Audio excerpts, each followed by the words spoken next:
नमस्कार, बहुत बहुत स्वागत है न्यूज 21 में आप सबका। आपके साथ में ऋतिका पांडे। हमारा स्पेशल बुलेटिन देख रहे हैं हमारा उत्तराखंड। जी हाँ, और बड़ी खबरों से शुरुआत उत्तराखंड के, जहां उप नेता प्रतिपक्ष और विधायक भुवन चंद्र कापटी का जन्मदिन खटीमा के विभिन्न इलाकों से आए कांग्रेस कार्यकर्ताओं के साथ बाबा भारामल मंदिर में हर्षोल्लास के साथ मनाया गया। युवा कांग्रेस कार्यकर्ताओं ने केक काटकर जश्न मनाया है। वहीं बात करें तो महिला कांग्रेस जिला अध्यक्ष रेखा सोनकर ने कहा है कि जन्मदिन धूमधाम से मनाया गया और भंडारे का आयोजन भी श्रद्धालुओं को कराया गया है, भोजन भी कराया गया है।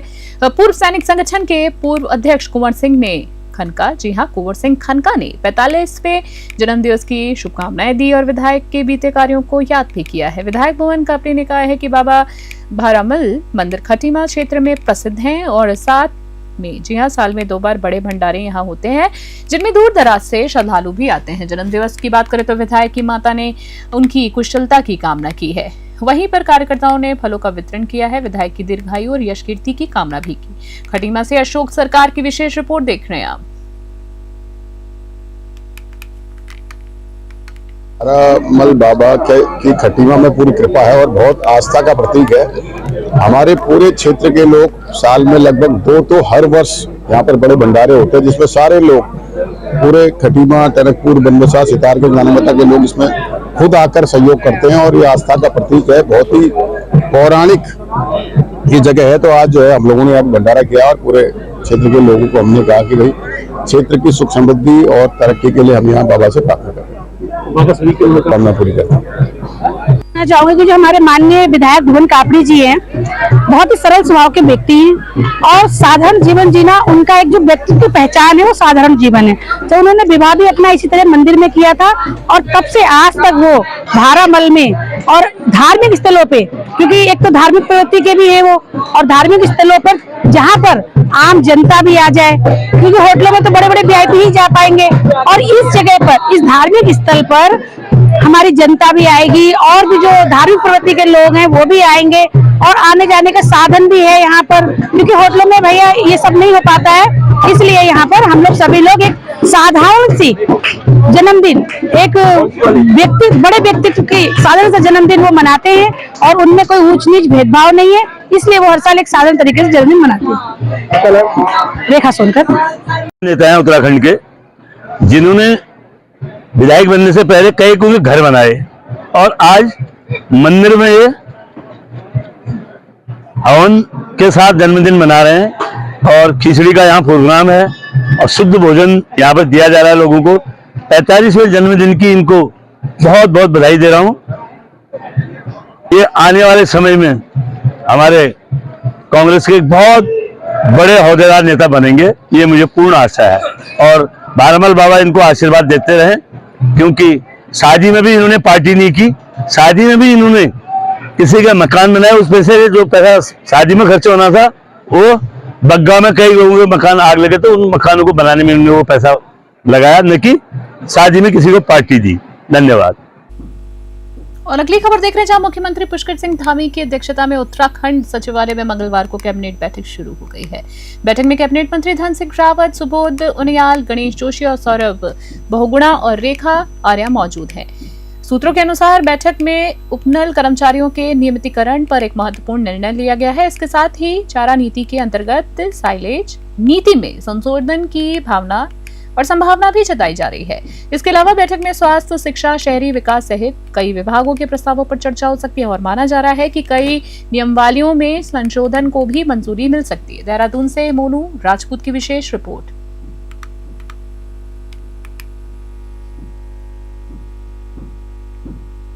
उत्तराखंड से खबर देख रहे हैं। जी हां, आपको बता दें, जहां कांग्रेस में नेतृत्व में परिवर्तन के बाद गणेश गोदियाल को प्रदेश अध्यक्ष बनाए जाने पर राजनीतिक हलचल जो है वो तेज हो गई है।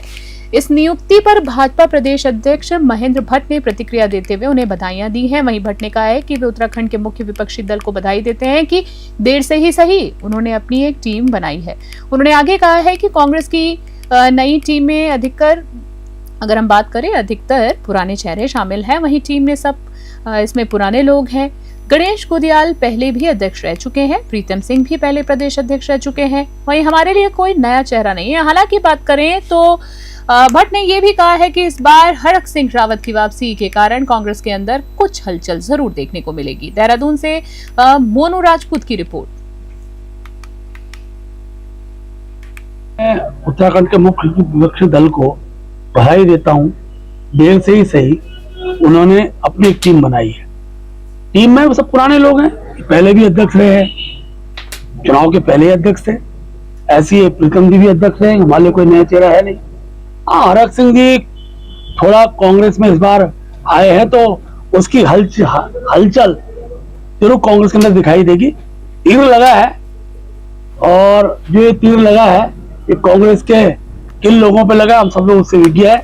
इसलिए हमें कांग्रेस के संगठन से, पार्टी के कार्यक्रमों संगठनों को पता नहीं कितना देर अपेक्षा करेंगे। गणेश गोयल अध्यक्ष बने हैं तो अभी तक कांग्रेस जिस दिशा में चली है उससे थोड़ा अच्छी दिशा की ओर आए।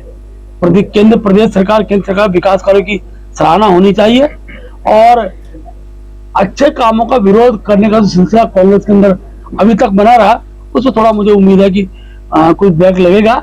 लेकिन अगर गणेश जी ने भी उसी पटरी पर कांग्रेस चलाई जिस पटरी पर कांग्रेस पिछले 60 वर्षों से चली आ रही है तो कांग्रेस हर्ष इससे भी बुरा होगा। मैं उत्तराखंड के मुख्य विपक्षी दल को बधाई देता हूं। देर से ही सही उन्होंने अपनी एक टीम बनाई है। और इसी बीच अगली खबर देख रहे हैं, जहां आपको बता दें खनन और भूमाफियाओं की अगर हम बात करें तो उनके हौसले इतने ज्यादा बुलंद हो गए हैं कि वे प्रशासन की नाक के नीचे ही चोरी की घटनाओं को अंजाम दे रहे हैं। और ताजा मामला की अगर हम बात करें तो मरखम ग्रांट के बुल्लावाला गांव का है।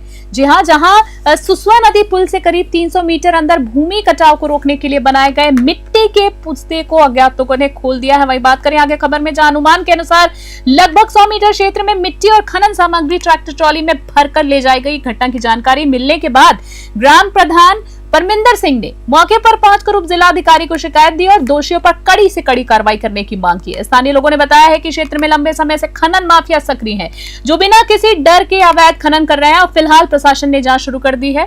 जोईवाला से आशीष यादव की रिपोर्ट देख रहे हैं आप।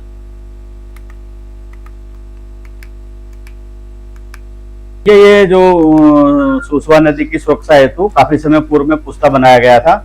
मेरे संज्ञान में भी कल ही आया है कि इसको किसी भू माफिया द्वारा या किसी खनन माफिया द्वारा इसको मिट्टी उठाकर इसका खनन कर लिया गया है और हमारे संज्ञान में ये अभी अभी आया है, तो मैं इसमें उचित कार्रवाई करूंगा। मैं आज माननीय उप जिलाधिकारी से मिलूंगा और डीएम साहब से मिलकर इसमें उचित कार्रवाई की जाएगी और जितना भी जो भी इस तरह की प्रवृत्ति के लोग हैं उनके ऊपर कड़ी से कड़ी कार्रवाई करी जाएगी और ताकि जो आने वाली पीढ़ियां हैं या आने वाले जो जितना भी सरकारी कार्य हुआ है वो जो का तो बचा रहे।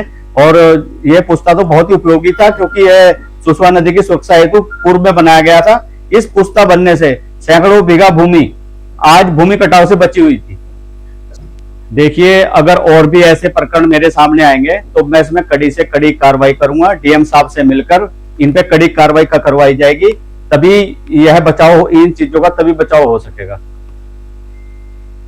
और अगली खबर देख रहे हैं इसी बीच बुलेटिन में, जहां आयकर विभाग की बात कर रहे हैं। आयकर विभाग की टीम ने राजधानी में 8 प्रतिष्ठानों पर एक साथ छापेमारी कर बड़ी कार्रवाई शुरू कर दी है। बताया जा रहा है कि ये छापे बिल्डरों और बड़े कारोबारियों के प्रतिष्ठानों पर सीधे तौर पर मारे जा रहे हैं। सूत्रों के मुताबिक राकेश बत्ता, सुधीर बिंदलास और प्रदीप बेलिया जैसे नाम जांच में सामने आए, जांच के दायरे में है। टीम ने आपको बता दें जालनवाला, लक्ष्मण चौक, कैंट और राजपुर रोड स्थित दफ्तरों और आवासों पर छापेमारी की। आयकर अधिकारी मौके पर बैंकिंग दस्तावेजों और वित्तीय रिकॉर्ड खंगालने में जुटे हैं। वहीं छापेमारी की बात करें तो छापेमारी से शहर में व्यापारिक हलकों में हड़कंप मच गया है। वही हड़कंप के बाद फिलहाल विभाग की टीमें दस्तावेजों की जांच कर रही है और प्रारंभिक पूछताछ भी जारी है। देहरादून से मोनू राजपूत की रिपोर्ट।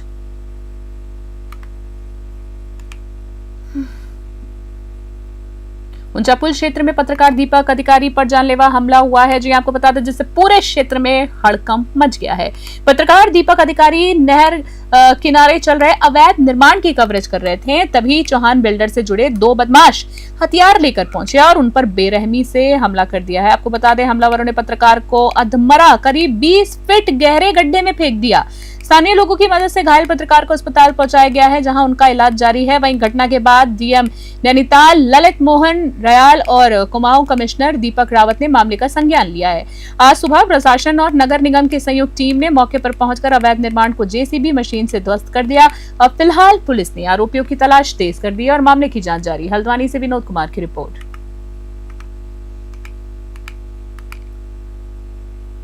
और इसी बीच खबर देख रहे हैं, जहां नगर पालिका की हुई बोर्ड बैठक में सभासदों ने नगर पालिका में विकास कार्यों की अनदेखी पर मुखर होकर विरोध जताया है। सभासदों की अगर हम बात करें तो उन्होंने कहा है कि नगर की सफाई व्यवस्था चरमरा गई है तथा पथ प्रकाश की स्थिति सख्त है और अधिकांश वार्डों में अंधेरा भी छाया हुआ है। साथ ही आवारा जानवरों का आतंक इतना ज्यादा बढ़ गया है कि आम लोगों के लिए परेशानी बन चुका है। सभासद गौरव मल्होत्रा ने डोर टू डोर कूड़ा उड़ान की व्यवस्था दुरुस्त करने की मांग की है, जबकि संदीप नेगी ने कर्मचारियों को मिलने वाले ईएसआई लाभ की ओर बोर्ड का ध्यान आकर्षित कराया।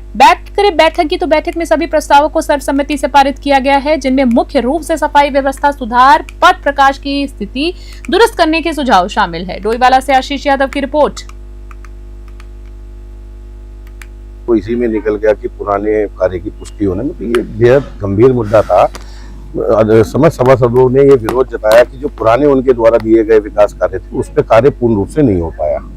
तो इसको लेकर समस्त सभासदों ने अपनी आपत्ति दर्ज करी माननीय अध्यक्ष जी के समक्ष, और अध्यक्ष जी ने भी ये आश्वासन दिया कि 1 महीने के अंदर समस्त कार्य कर दिए जाएंगे।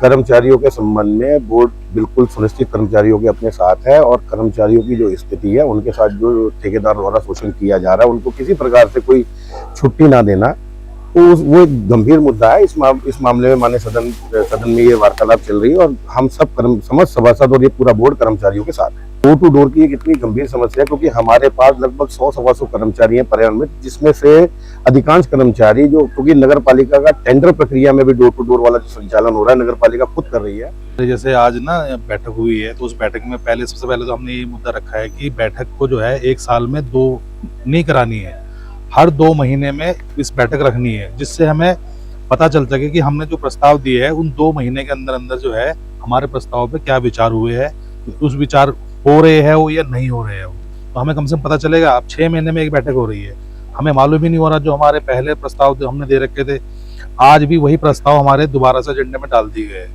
कि हमारी ये डिमांड है। जो हमने और नए दिए हैं तो वो हमारे प्रस्ताव कब पूरे हो गए।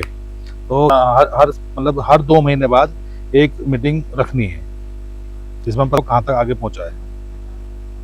अगली खबर में देख रहे हैं, विकास भवन सभागार में अल्पसंख्यक आयोग की उपाध्यक्ष फरजाना बेगम ने जनपद में चल रही अल्पसंख्यक कल्याण योजनाओं और विकास कार्यों की समीक्षा की है। उन्होंने विभागवार जानकारी लेते हुए अधिकारियों को निर्देश दिए कि अंतिम छोर के पात्र व्यक्तियों तक योजनाओं का लाभ सीधा पहुंचाया जाए बिना भेदभाव के। फरजाना बेगम ने कहा है कि आवेदनकर्ता को बार बार आने की जरूरत ना पड़े, सभी औपचारिकताएं सरल और स्पष्ट तरीके से पूरी कराई जाएं। उन्होंने युवाओं को स्वरोजगार से जोड़ने और आर्थिक विकास में बढ़ावा देने हेतु कौशल विभाग और कौशल विकास योजनाओं पर जोर दिया है। इसके अलावा बात करें तो शैक्षणिक विकास, छात्रवृत्ति योजनाओं से लाभ सुनिश्चित करने के लिए भी निर्देश दिए गए हैं। बैठक में डेटा उपलब्ध न कराने वाले अधिकारियों को ईमेल के माध्यम से शीघ्रता से डेटा उपलब्ध कराने के आदेश दिए गए हैं। उपाध्यक्ष ने सभी अधिकारियों से कहा है कि जनता को आयोग तक शिकायत करने न जाना पड़े, इसलिए कार्यप्रणाली में कोई कमी न रहे और योजना पारदर्शी तरीके से सुनिश्चित की जाए। हरिद्वार से तनवीर अली की रिपोर्ट। देखिए, आज समीक्षा बैठक थी और हमारा सबसे पहला जो मुद्दा है वो ये है कि जो हमारी सरकार की योजनाएं हैं, सारे अधिकारियों से मैंने यही कहा है कि वो योजनाएं जो हैं अंतिम छोर के व्यक्ति तक योजनाएं पहुंचनी चाहिए। जो हमारे धामी सरकार सबके साथ सबका विकास लेके चल रही है, तो वो सबको उनके वहाँ तक उन्हें पहुँचना चाहिए। सब अधिकारियों को मैंने यही कहा है और अधिकारी भी लगे हैं, कुछ आ रहे हैं योजना, लेकिन और अच्छे से लगें तो ज़्यादा बेहतर है, क्योंकि हमारे मोदी सरकार का भी कहना है, हमारी धामी सरकार का भी कहना है कि कोई भी व्यक्ति हमारी सरकार के अंदर मायूस ना रहे, अंतिम छोर तक उनके पास जो है योजनाएं पहुंचनी चाहिए, यही हमारा कहना है। हाँ, कुछ अधिकारी हैं जो नहीं मौके पे पहुंचे, इनके लिए क्या रहेगा मैडम, बताएं। देखिए, वो किसी समस्या में रहे होंगे, कोई वजह रही होगी, लेकिन नेक्स्ट टाइम वो आएंगे। अगली खबर देख रहे हैं जहां आपको बता दें कांग्रेस में प्रदेश अध्यक्ष करण माहरा को हटाकर गणेश गोदियाल को नया प्रदेश अध्यक्ष नियुक्त किया गया है। इससे पहले भी गणेश गोदियाल पार्टी में प्रदेश अध्यक्ष की जिम्मेदारी निभा चुके हैं। आगे खबर में आपको बता देते हैं जहां प्रदेश अध्यक्ष बनाए जाने पर उन्होंने केंद्रीय नेतृत्व का आभार जताया है और वरिष्ठ नेताओं के साथ मिलकर पार्टी को मजबूत बनाने का काम करेंगे। नए पद की जिम्मेदारी मिलने के बाद गणेश गोदियाल देहरादून कचहरी स्थित शहीद स्मारक पहुंचे और शहीदों को नमन किया है। उन्होंने भाजपा सरकार पर भी निशाना साधते हुए कहा है कि आज के समय में भाजपा आधुनिक संसाधनों के सहारे चुनावी जीत हासिल करना चाहती है, लेकिन अब उनके मंसूबे पूरे नहीं होने देंगे। गणेश गोदियाल ने साफ कहा है कि अब उत्तराखंड कांग्रेस को संगठनात्मक मजबूती देने और जनता के विश्वास को बढ़ाने का काम उनकी प्राथमिकता होगी। देहरादून से मोनू राजपूत की रिपोर्ट। उत्तराखंड प्रदेश की स्थापना के लिए अपने जीवन का सर्वोच्च बलिदान देने वाले तमाम शहीदों को नमन करते हुए उनके अपने प्राणों का जो उत्सर्जन इस राज्य के खुशहाली की आकांक्षा में उन्होंने किया, उस भावना को नतमस्तक उस भावना के सामने नतमस्तक होते हुए मैं सबसे पहले अपने कांग्रेस के हाईकमान को धन्यवाद देना चाहूँगा कि उन्होंने यहाँ पर हम सब लोगों पर जो भी कार्य हमें सौंपे हैं, मैं अकेला नहीं हूँ, अध्यक्ष के रूप में मुझे और कैंपेनिंग कमेटी के चेयरमैन के रूप में आदरणीय प्रीतम सिंह जी को, मैनेजमेंट मतलब इलेक्शन मैनेजमेंट की कमेटी के अध्यक्ष के रूप में भाई हरक सिंह रावत जी को और CWC में मेंबर के रूप में करण मेहरा जी को जो संतुलन बनाकर ये टीम यहाँ दी है, मैं हमारे केंद्रीय नेतृत्व का आभार व्यक्त करता हूँ। और अगली खबर देख रहे हैं रुद्रपुर औद्योगिक क्षेत्र में नीम करौली धर्मकांचा के पास वैगुल नदी पर अतिक्रमण की कोशिश का मामला सामने आया है। कुछ दिन पहले से ही नगर निगम की टीम ने बिना अनुमति चल रहे निर्माण को रोकने की चेतावनी दी थी, लेकिन कब्जेदार ने इसे नजरअंदाज कर काम जारी रखा है। प्रशासन ने मौके पर पहुंचकर अवैध निर्माण को सील कर दिया है और कब्जेदारों की बात करें तो जी हाँ, कब्जेदारों को सख्त चेतावनी मिली है। जिला विकास प्राधिकरण सचिव पंकज उपाध्याय ने कहा है कि क्षेत्र में चल रहे अवैध निर्माण पर टीम लगातार कार्रवाई कर रही है और किसी भी कीमत पर अतिक्रमण बर्दाश्त नहीं किया जाएगा। इस कार्रवाई से अतिक्रमण के बीच हड़कंप मच गया है और प्रशासन की सख्ती का संदेश स्पष्ट हो गया। रुद्रपुर से संदीप पांडे की रिपोर्ट। ग्राम फुलसुंगा में खेत नंबर 1 और 93 में बैगुल नदी के किनारे दीवार बनाई जा रही है। बैगुल नदी का जो प्रवाह क्षेत्र उसके बाद जो जमीन है खेत नंबर 1, 93 और 92 ये नदी किनारे चल रही है। इसमें ही दीवार बनाने का काम और कुछ पूर्व में कंस्ट्रक्शन किया गया है जो मौके दिखाई पड़ रहा है। प्रथम दृष्टया जमीन तो निजी प्रतीत हो रही है, लेकिन इस पर निर्माण ये जो हो रहा है वो ग्रीन बेल्ट के दायरे में आ रहा है। जमीन को भू कटाव से रोकने के लिए कुछ कार्य करना था तो उसको सक्षम प्राधिकारी से अनुमति लेनी चाहिए। दूसरा, कोई भी कंस्ट्रक्शन इस प्रकार से नहीं किया जा सकता कि उसमें प्रवाह को रोके या आगे फ्लड अगर किसी कारण से आता है उसको बाधित करे। इसको लेकर के मैंने प्रश्न पूछा है भूस्वामियों से, लेकिन भूस्वामी उसको गलत तरीके से इंटरप्रेट कर रहे हैं। सिंचाई विभाग ने जो उनको पत्र देकर के अवगत कराया कि उसकी चौड़ाई कितनी नदी की, उसको अनुमति के रूप में प्रेजेंट कर रहे हैं, जबकि ये जमीन का अधिकांश भाग ग्रीन बेल्ट के अंदर आ रहा है, नदी के किनारे वाले। उसको देकर प्राधिकरण द्वारा इनको नोटिस दिया जा रहा है और इनको सुनवाई का मौका दिया जाएगा, उसके बाद अंतिम निर्णय किया जाएगा। और अगली खबर देख रहे हैं जहां कांग्रेस ने लंबे इंतजार के बाद जिला अध्यक्षों की नई सूची जारी कर दी है। रणकी महानगर में एडवोकेट जनेंद्र सिंह, जी हाँ, राजेंद्र सिंह चौधरी को फिर से महानगर अध्यक्ष नियुक्त किया गया है। जी हाँ, एक बार फिर से बता दें आपको कि महानगर में एडवोकेट राजेंद्र सिंह चौधरी को फिर से महानगर अध्यक्ष बनाया गया है। इस पद के लिए 16 से अधिक दावेदार थे, लेकिन पार्टी हाईकमान ने राजेंद्र सिंह पर भरोसा जताया। वहीं रणकी ग्रामीण जिले में भी लगभग 17 दावेदार दौड़ में थे, लेकिन हाईकमान ने हाजी फुरकान अहमद को जिला अध्यक्ष नियुक्त कर सबको निराश कर दिया। ये पद पहले झबरेड़ा विधायक वीरेंद्र जाति के पास था। सूची जारी होने के बाद दोनों नेताओं के घर समर्थक और कार्यकर्ताओं की भीड़ देखी गई और खुशी का माहौल देखने को भी मिला। हरिद्वार से तनवीर अली की रिपोर्ट।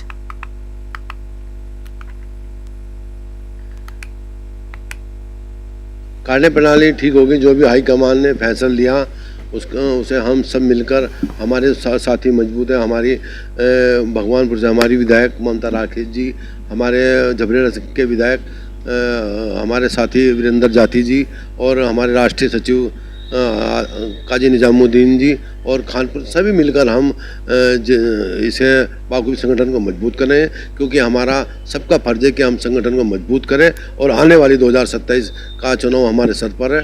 हम सब मिलकर इस लड़ाई को लड़ें और आने वाली यहाँ पर सरकार कांग्रेस की बनाए, यही हमारा मेन मकसद होगा। निश्चित तौर पर देखिए, सब जिम्मेदार आदमी है और माननीय विधायक जी को जो हमारा ये ग्रामीण वाला क्षेत्र है उनको सब चीज़ बूथ लेवल तक का ज्ञान है और निश्चित तौर पर इनका लाभ सबको मिलेगा। मजबूत आदमी है, कई बारी के विधायक है, राजनीतिक में कुशल हैं, तो उसका लाभ बूथ लेवल से लेकर संगठन को मजबूत करने में बहुत ज़्यादा मिलेगा। 2027 के लिए कितना महत्वपूर्ण मानते हैं आगामी 2000 विधानसभा चुनाव? देखिए, चुनाव हर कोई महत्वपूर्ण होता है, लेकिन 27 के लिए हम कांग्रेस ने अपने अच्छे खिलाड़ी उतार रही है मैदान में, तो जो भी मैच होगा 27 का बहुत ही कांटेदार होगा। ये तो जनता का निर्णय है कि किसे चुने किसे नहीं, लेकिन कहीं ना कहीं तैयारी कांग्रेस की बहुत अच्छी है और कर्मठ लोगों को जिम्मेदारी सौंपी। 2027 में हम तमाम साथियों को साथ प्रयास करेंगे कि एक बड़ी जीत के साथ कांग्रेस का विजय।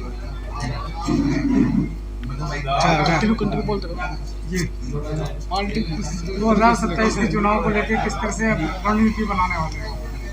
अभी जो नया संगठन सृजन अभियान जो शुरू हुआ है, इसमें बहुत सारे चेंजेस किए हैं पार्टी। इस बार जो भी व्यक्ति चुनाव लड़ेगा पार्टी से, उसे संगठन से, साथियों से, वरिष्ठ नेताओं से विचार विमर्श करके रणनीति बना के हम 2027 में रुड़की में कांग्रेस का विधायक बनेंगे और हमें पूर्ण विश्वास है कि कांग्रेस एकजुट होकर ये जो पिछले 15 साल से यहाँ वनवास है इसे खत्म करेगी और रुड़की में कांग्रेस का। राशन उपभोक्ताओं के लिए जरूरी सूचना। जी हां, केंद्र सरकार ने 2025 में राशन वितरण प्रणाली को डिजिटल और पारदर्शी बनाने के लिए नया नियम लागू किया है। अब सरकारी सस्ते गल्ले की दुकान से राशन तभी मिलेगा जब परिवार ने ई-केवाईसी प्रक्रिया पूरी कर ली हो। शासन की बात करें तो शासन के निर्देश अनुसार सभी राशन कार्ड धारकों को 30 नवंबर 2025 तक ई-केवाईसी कराना अनिवार्य है। समय सीमा तक न कराने वाले कार्ड धारक अस्थायी रूप से निष्क्रिय कर दिए जाएंगे। क्षेत्रीय पूर्ति निरीक्षक मोहित कठायत ने ये बताया है कि लाल कुआं के सभी कार्ड धारक अपने नजदीकी सरकारी गल्ला विक्रेता के पास जाकर फिंगरप्रिंट से ई-केवाईसी पूरी कर रहे हैं। राशन कार्ड में दर्ज सभी सदस्यों की केवाईसी आवश्यक है। वहीं आपको बता दें, उन्होंने स्पष्ट किया है कि 5 वर्ष से कम उम्र के बच्चों की ई-केवाईसी नहीं होगी, लेकिन जैसे ही 5 वर्ष हो जाएंगे उनकी केवाईसी कराना जरूरी होगा। लाल कुआं से विनोद कुमार की रिपोर्ट देख रहे हैं आप।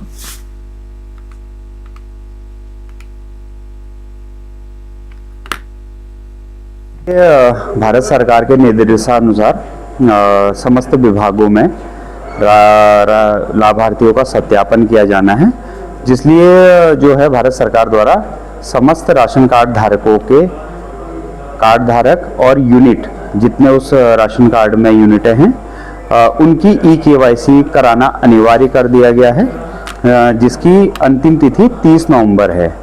जो उपभोक्ता हैं, राशन कार्ड धारक हैं और जो यूनिट धारक हैं, वो नज़दीकी अपने सस्ता गल्ला विक्रेता के यहाँ आधार कार्ड और राशन कार्ड के थ्रू ई-केवाईसी कर सकते हैं बायोमेट्रिक प्रणाली के आधार पे। बिल्कुल, इसमें समस्त यूनिट शामिल हैं। राशन कार्ड में जितने सदस्यों का नाम है उन सबकी ई-केवाईसी होना अनिवार्य कर दिया है। 5 साल के ऊपर वाले बच्चे जितने भी हैं, जिनकी भी बायोमेट्रिक रजिस्ट्रेशन है आधार कार्ड में, चूंकि हमारा राशन कार्ड आधार कार्ड से लिंक है, इसलिए वो ई-केवाईसी कराना अनिवार्य है। भारत सरकार। खास बुलेटिन में इतना ही। बने रहे न्यूज़ 21 फिलहाल के लिए नमस्कार।